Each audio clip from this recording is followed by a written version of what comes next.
So this past year, I've gotten into cycling more than I have in previous years. I don't know. I heard it was an old man sport, but I don't think that's true. But I'll tell you what, it's easier on the body than some other things I've been doing, so that's why I'm keeping it up. But here's the point. Tomorrow I'm doing 80 miles. And one of the guys I cycle with, he said, look, we should totally do this 80-mile thing. And 80 miles is scary enough because I've never done it, but 80 miles at their pace is unbelievable. They want to do this thing like really fast. And I know it's out of my league. I know that it's something that's going to massively stretch me to do 80 miles as fast as they're going to do it. But here's the point. If you look at the last few months, we're in August right now, the time that I'm shooting this video. And it's just the natural, normal time to stretch myself. In other words, if you know about the cycling season, at least here in Ohio, you got the winter, right? So I've been increasing my cycling, and now the kids are gonna go back to school. And I'm sure with the kids going back to school, it's gonna mean a little bit less time, a little bit different schedule. And we got conference coming up and these other things. So anyway, there's this rhythm that basically says I've been increasing, and then slowly, because December will eventually be coming, I'll be decreasing. But here's the point. I'm putting a big goal of 80 miles on August 4th, tomorrow. It's a big goal. It's a stretch goal.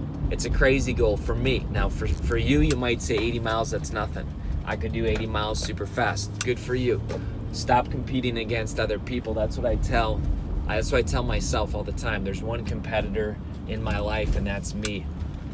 But the point is this.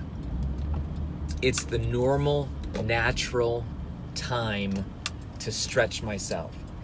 And you know what I'm talking about. You know that in your life, whether it's business, relationships, exercise, you name it, there's this normal, natural time where we need to stretch ourselves. And if we don't, we end up plateauing.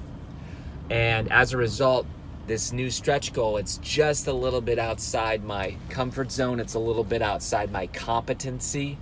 And there's this little thing inside that says, can you do it, Kary? So I don't know. We're gonna find out if I can do it. My goal is to do it.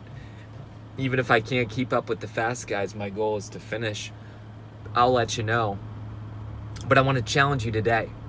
If you're getting comfortable with anything, your income level, your financial level, your spiritual level, your emotional level, if you're getting comfortable, then what happens is your body and your brain begins to autopilot that exercise.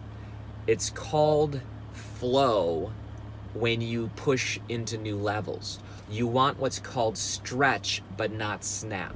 So it'd be stupid for somebody to say, hey, I'm gonna go 80 miles and I've never biked before. That's foolish. But what you wanna do is you want stretch, but not snap. When you do that in life and business, what happens is you use what's called a flow trigger of novelty. Novelty is when something new or interesting or something that's not normal you engage in. That's called novelty. And novelty is what's called a flow trigger. And what it does is it forces you to be present in the moment. Otherwise, you can just go on autopilot and say, oh, I'm doing a 50-mile bike ride again today. I do it every day. And you don't even have to think about it. So you're not fully present. But when you get into flow, it occurs when you experience novelty. Novelty happens when you do something for the first time, or something that is a stretch goal, not a snap goal. So look, this is just me sharing this personally. I want to hear about some of your stretch but not snap goals. I want to hear about how you're pushing yourself in any area of your life. Go ahead, post in the comments. I read every single comment. I try to interact with each one. To me, it's fascinating to learn about what you're doing and what your goals are. And let's be a community here, a tribe that pushes each other into new levels. This is Kary Oberbrunner. Be a soul on fire. We'll see you.